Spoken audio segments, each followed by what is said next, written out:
આમાં જમીન high class થઈ જાય તારે હમું જોવું નહીં પડે જિંદગી પર અત્યારે હોય તો બધું જ ઘાલવાનું હ જોબુડા બોબુડા બે ત્રણ જોંબા વાવવાના છે પછી સીતાફળી વાવવાની છે આવું બધું કરવાનું હતો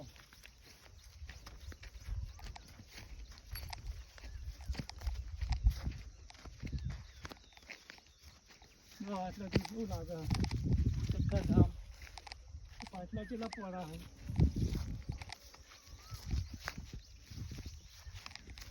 વાળ મજબૂત છે ને આપણે માળો ગાળવાનો હ આ બાજુ આ લેબડા ને છે હવે માળો ગાળવો આયો પેલા મારા લાકડા બધા અહીંયા લાવો અહીં ઈંડા તો